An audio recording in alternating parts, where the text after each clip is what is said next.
Denison Casper here on the scene of UFC 229 after the early weigh-ins with a very special guest, Robin Black, to react to what went down this morning. Robin, there was some interesting things that happened. Before we talk about, obviously, the co-main and the main event, what did you make of Aspen Ladd and her coming out? She got the cone treatment, and then she weighed in, and she was underweight, basically. Got off, put her clothes back on, was shaking noticeably on the stage, and then the UFC a little bit worried about whether or not she needs assistance to get into the back.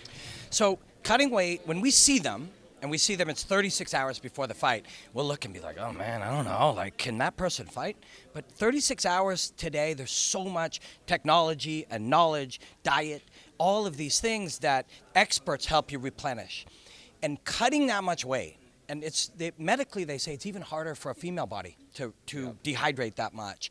To do that is a big sacrifice, but you can walk in with a big size, weight, and power advantage if you replenish properly. She knows how to replenish properly. She's a smart athlete with a great team around her, so she can walk into a cage at 157 pounds, 158 pounds. So the sacrifice that you watch there can pay off on fight time, but it's incredibly painful. Anyone who's ever fought, anyone who's ever made weight, looks at somebody like that, sees what they did, and admires it.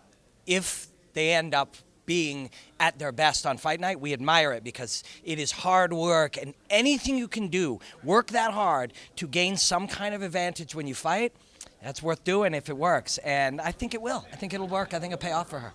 Just quickly, I was going to say, what are you expecting from the fight itself? Because anyone who knows Aspen Ladd's history in the UFC knows it's been a pretty rocky one, a lot of false starts, and I think to anyone watching this early weigh-ins, they're not necessarily filled with a lot of hope. Yeah, no, that's a good point. That's a very good point because this is the last moment you see Aspen. But I got a feeling, like you make that sacrifice because you want it to pay off. All of a sudden you're putting in just a little bit of food and just fluids, and then a little bit of fruit and a little bit of nuts. You start putting in carbohydrates and proteins, and you puff up big and strong, and you walk in there with a lot of confidence. I think it's going to be her night. I think we're going to see the best out of her. I think after this, a lot of fighters are going to hire Robin Black to help them replenish after weight cuts because there is some stuff being said here. I did make it sound pretty good, but honestly, it's almost worth cutting weight because that first wedge of orange that you get, like, you're dehydrated, you haven't eaten, you feel like you're gonna die, and when that thing just touches your tongue, it tastes so good. And you're sitting around, you've got all your team around you. Once you get into the pasta and you get into the carbohydrates and everybody's sitting there, it's that last meal before war. It's not worth it, but it's almost worth it. There's a free vodka party on tonight, and I think we're going to wake up so dehydrated tomorrow that it's going to be almost like cutting weight. So we were just talking about this. If our biggest problem is that we can't decide whether to go to the free vodka party or the free quintet where you get to see brilliant athletes fight, the thing we love, and this is our challenge, we're living our best life. Absolutely. And by the way, quintet tonight, absolutely fantastic. Number 3, Uriah Faber versus Sagaraba. Unbelievable format. You guys need to check it out. Fight Pass. It's on Fight Pass. On Fight Pass. Unbelievable. Get on it early because this thing's going to be back big in the future. Let's talk about Khabib and Conor. Khabib sort of made a statement in a lot of ways. Came out first, did his weigh-in, sort of killed all doubt straight away, and then walked away. There was a little moment, though, where after he got off the scale, he kind of went down, had some water. What did you make of it? Was it a tough weight cut? What could you pick up from what you saw out here on the stage? So, both he and Conor did that hard sacrifice. So I think we often misrepresent and misunderstand the realities of these things. This isn't an accident. It's not your weight cut the day of, if you're a pro, was all by design. And if that meant you had to cut 17 pounds between Thursday and Friday, you designed that. Or you made a failure, which you shouldn't do at this level. You should have the expertise to do it. So it's by design that you're going to come in looking this rough. And it's by design because you're going to walk in big and strong and with your muscles rehydrated. When you look at bodybuilders on the day of their performance, sometimes we talk about they look dry. That's what you want. The striations of the muscle are showing the vascularity, all of that. That's what these guys are doing. The weird thing about bodybuilding is they got to do their thing during that. These guys just got to walk up, stand there, do a quick thing, and then they can go and get physically able to fight. This is all by design if you're a high-level pro. And so for Khabib to discuss it in advance and strategize it and say, it's going to be a hard one. We're going to cut a lot of weight in the last 2 days, but we're going to do it because we want to walk in that cage at 177, 178 pounds, and it'll be worth it, and we'll do it right. That's what it looked like to me. Also, man, him, 3 o'clock, I'm on stage, I'm talking. 9 o'clock, I'm standing on that thing. That's how you fight Conor McGregor. You don't get drawn into any of this bullshit. Run your own schedule, Yes. not get drawn into what he's doing. Don't let him dictate what's happening during fight week. Yes, and as we're all so interested in this, and experts and body language experts and mental coaches and people who study fighting, and we're all theorizing who's in whose head and how much does it matter. They're both doing exactly what they should be doing. McGregor is trying to put mental combat chips to bet chips on this fight, and try to put them in. And Khabib is trying to reject them and say, I don't give a shit about any of this stuff. They're both doing exactly what they should be doing, and that just makes the fight better. That just makes it all the more unknown, because Aldo was overly aggressive. In retrospect, we look at that. He's mad. He hates this guy. Wants to get on him. He's overly aggressive. He gets knocked out. Eddie hesitated. Conor made him hesitate. He offered up the chin, and the better part of Eddie's brain said, man, he's doing that because he wants me to punch. I don't know if I should punch. That's natural. Conor did that to both those guys. If he does either of those things to Khabib, he knocks him unconscious, and then everybody freaks out. All the Irish guys go crazy, and Proper 12 is flowing like water in this place. If Khabib doesn't do either of those things, Khabib can smash that guy a couple times, take a body lock, rip him to the ground, and elbow him, take the crucifix, smash him up, and all of a sudden, the Proper 12 is being drank for a different reason, to drown their sorrows. That's all in play if Khabib is at his best on fight night. It's all in play if he's at his best on fight night. And he very well might be. He looks like he very well could be. There's none of the specific evidence that he is undermined, that he's been deeply affected. There's little anecdotal bits here and there, but that guy can walk in there cold and scary and focused, and he can put a smashing on that guy, on that Conor McGregor fellow. But he can also suddenly find himself in a fight with one of the greatest martial artists of our generation, touched on the chin with that left hand, and be like, what the fuck am I doing here? And the fact that we don't know the answer to that, and that both of those things are actually possible, regardless of how much people argue about it on Twitter, both of them are possible. That's why we have to watch the fight. That's why the fight matters. The fight doesn't matter because we need to see our guy smash that guy. The fight matters because, it could be either of those things. It really could. And that's awesome. Just quickly, before we touch on Tony Ferguson and Anthony Pettis, who had very different weight cuts. Obviously, Pettis looking a lot of a harder one. Tony Ferguson looking genuinely happy to be back. What did you make of Conor McGregor coming in underweight, almost half a pound underweight, going sort of off your notion that everything happens for a reason, it's all on purpose, it's all by design? Yep. To me, I saw a guy who was genuinely happy to be back and kind of missed this when he stepped on the scales, which was interesting compared to Khabib, who just looked very happy that it was over and done with as far as his weight cut. I agree with you. And half a pound under, also by design. Also an intentional statement. There's no accidental. And I've made weight for 9 pro fights and a dozen jiu-jitsu tournaments and amateur fights, and You wouldn't want to cut that extra half pound if you didn't have to? You would only do it if you did it for a statement. And this is, it's to this point where you're standing on the scale and you're supposed to weigh in at 185 pounds, and you weigh 184.3 pounds. If there's 2 hours to wait, you will stand on there with an empty bottle of water on the scale, the test scale, and they will pour fluid into it until you weigh the right amount. Because if that weighs that amount in your hand, it'll weigh that amount in your body. This is how detailed they all do it. And if you're standing on there with your athlete, your racehorse, and he has 0.5 spare, you'll stand there and you'll pour it in, or he'll hold a wedge of orange or whatever it is with their protocol that they allow him to have, and they'll weigh it holding that to go up and be at the best they can be. The only reason you will weigh under is because you've chosen to do so. Whether you're saying, yeah, that's right, this is easy, whether you're making a statement to show that, to put it in your opponent's mind, to make a statement to the people, to us, to give us something to talk about, whatever reason you're doing it, they're doing it on purpose. At this level, everything is calculated. Everything is by design. And I believe also maybe to even show us that, hey, maybe I still want to go down a featherweight and fight one more time. I was under the limit. Yep. I'm still a dual hard. champion. That's right. I'm still the dual champion. Saying you're a big lightweight, he can say, hey, I was half a pound under in my last weigh-in. This exact thing we're doing right now is probably why they did that. Why are we having this conversation? Because that motherfucker made us have this conversation. He made us do that, right? Everything at this level, especially somebody who's so obsessed with the art of war, Sun Tzu, all of these strategic things, everything is purposeful. Everything has been scheduled and mapped. And I know John Kavanagh, starting to know him pretty well now. He was a guest on my one-man show in Dublin, and I've got to sit down and do stuff on my YouTube channel with him, and I've spoken to Connor and Owen Roddy, and I see where these guys are at. Nothing is by accident. Every now and again, you will fail in something you had aimed for. When somebody is 0.2 over, that wasn't by design, that was a failure. But it was designed, they just failed to do it. At the top level, man, every moment, from what time you show up at that weigh-ins to that old Dublin hat to half a pound under, all of it has been strategized. And if there's anything that hasn't, all you do is sit there as that team, you sit there and look and go, what else could we strategize? Well, shit, we could start playing with this. Like, these guys at this level, it is absolutely fascinating. It really is.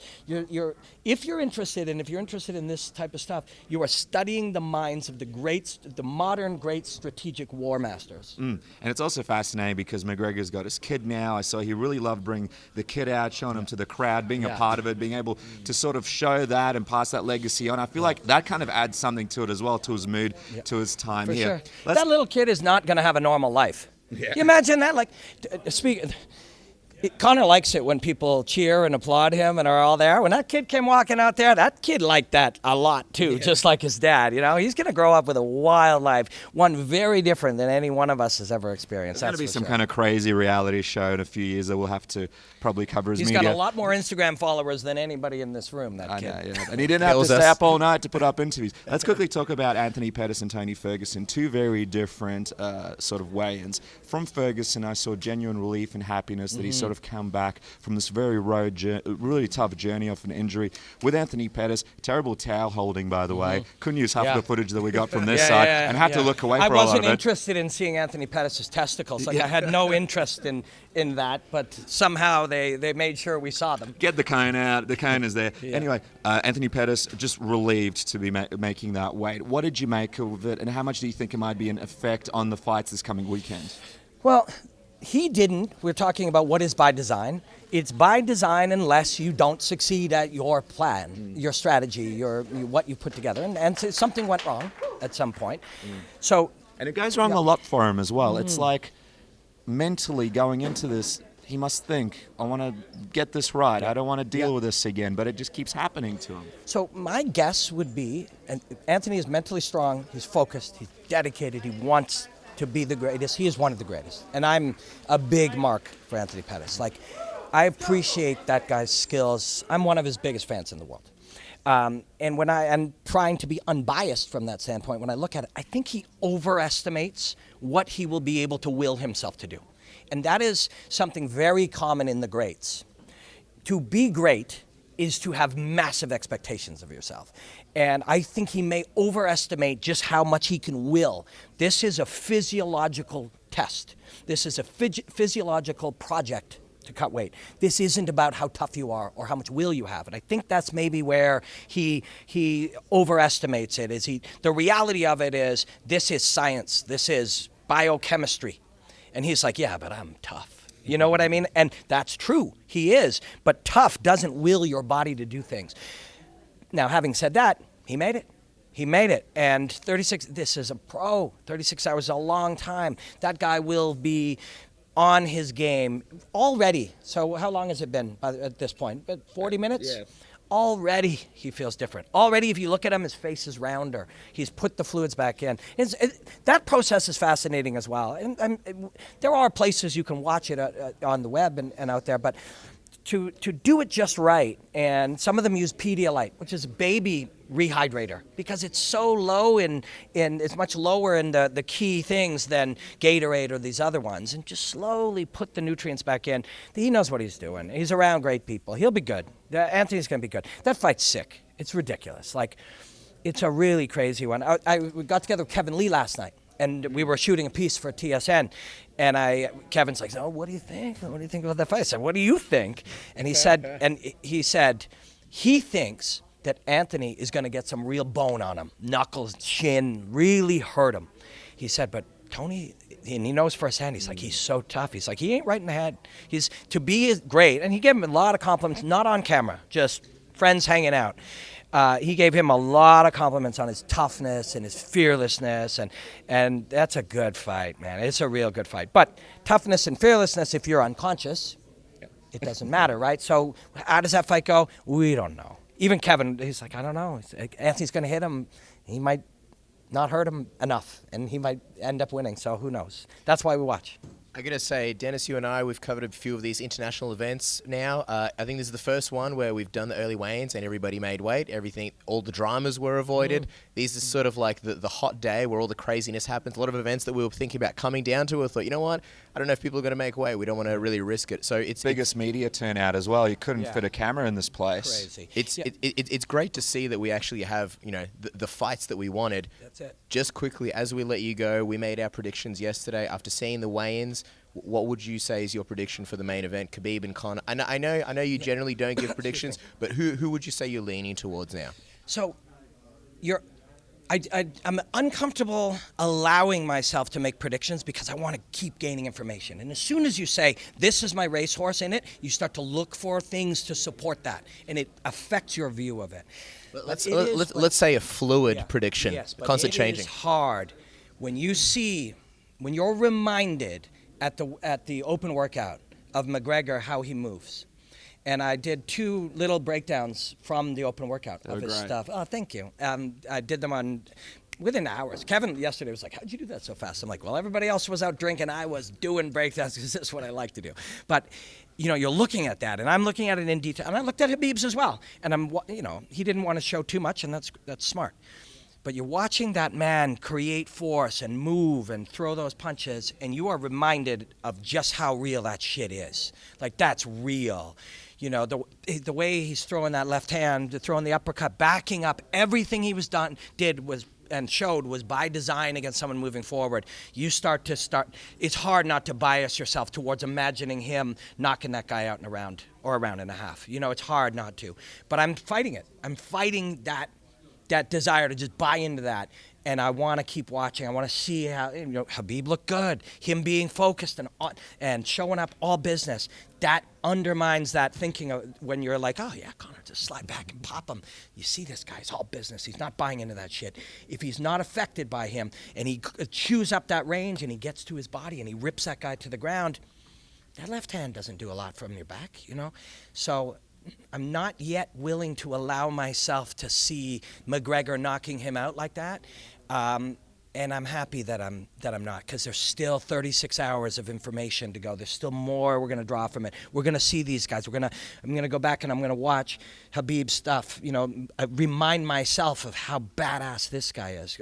Kevin and I acted out he played Khabib and I played Conor for our breakdown. Kevin gets on my back and then rips that arm out from underneath me and locks up that leg, and I was feeling it.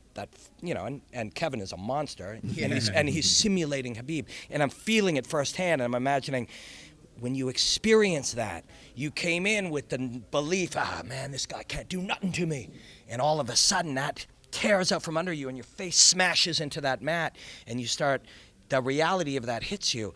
As I was experiencing that, I was allowing myself to picture that. It's fucking hard to if you're being honest, if you're really taking in that information and you're really looking at it, when you make a prediction, you're just saying, the real question is, who's going to win this fight?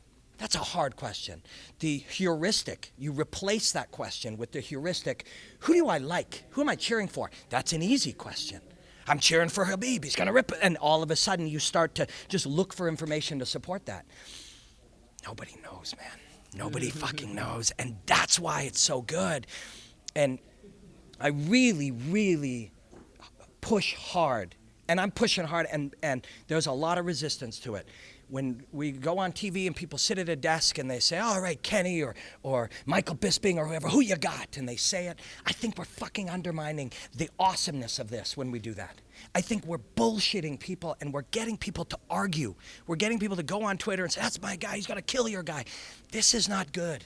I think what is good is seeing all of the possibilities and being thrilled by this. That's what I think. That's what I love. That's what I get pumped for. Having said all that, at some point, you're still human. Yeah. You're still a human being. You're a fan. We love this. Why are we here? Because this is the most incredible thing in the world. When two of the greatest athletes ever have trained a lifetime for these moments. So we're still fans. At some point, you still go, "Oh my God, Conor McGregor's going to knock out Floyd Mayweather." You still let yourself do that. But if you really want to do your job at the best you can do it, you try to just not lean one way or the other until the very end. Well, the very end is still not here. The main event is official, but still a big piece of business at the stare downs later on today, where I'm sure all of us are going to learn a lot about what might happen this weekend. Here's Robin Black. Check out his amazing work with TSN, the YouTube channel, all the amazing breakdowns, Submission Radio. Check out our YouTube channel, lots of exclusives, Chael Sonnen and Dominic Cruz, a whole lot of stuff. Dan Hardy. Dan Hardy, and we'll catch you guys later.